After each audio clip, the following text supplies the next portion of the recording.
নেহরিন ফেরদৌসী পিলখানা হত্যাকাণ্ডে শহীদ কর্নেল মুজিবুল হকের স্ত্রী। পুরনো অ্যালবামে স্বামীর সঙ্গে কাটানো স্বর্ণালী সব মুহূর্ত বন্দী, কিন্তু চোখের সামনে স্বামীর নির্মম হত্যার দৃশ্য ভেসে উঠতেই ম্লান হয়ে যায় সবকিছু।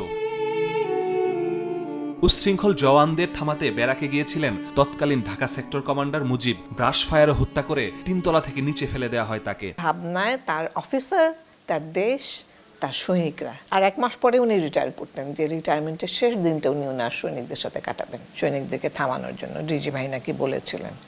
তো ওখান থেকে ওকে মেরে 3 তলা থেকে ফেলে দেয়। আরেক শহীদ মেজর কাজী মোসাদ্দেক হোসেন। র্যাবের পোস্টিং ছিল তার। বিডিআরে থাকতে বীরত্বপূর্ণ কাজের জন্য পদক আনতে গিয়েছিলেন পিলখানায়, আর ফেরা হয়নি। মোবাইল অন করছিল, কিন্তু আমি গুলির শব্দ পাইছি, কিন্তু আমি তো বুঝি নাই যে এটা আমার হাজব্যান্ড মারা যাচ্ছে বা আমার হাজব্যান্ডকে কিছু করতেছে, আমি তো আর বুঝতে পারিনি। একটা মানুষের তো একটা গুলি যথেষ্ট, এতগুলো গুলি, ওকে তো 8টা গুলি করছে, আবার বেয়োনেট দিয়ে খোঁচানো।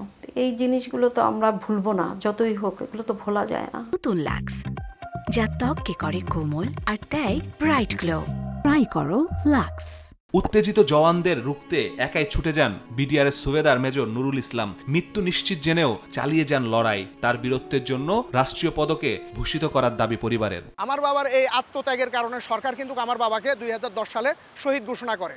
তো আজকের এই দিনে আমার বাবার যে এত বড় একটি অবদান, আমরা সরকারের কাছে দাবি জানাবো যে আমার বাবাকে যেন বীরত্বসূচক রাষ্ট্রীয় খেতাবে ভূষিত করে। শহীদ সেনা পরিবারের জন্য স্বস্তি হয়ে এসেছে এবছর হত্যাযজ্ঞের দিনটিকে জাতীয় দিবস হিসেবে ঘোষণা। শহীদ সেনা অ্যাসোসিয়েশনের প্রত্যাশা, পিলখানা ট্র্যাজেডির রহস্য উন্মোচন করবে নতুন কমিশন।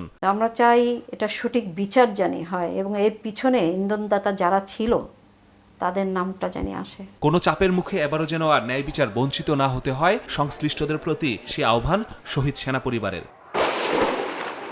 মাসুদুর রহমান, সময় সংবাদ, ঢাকা।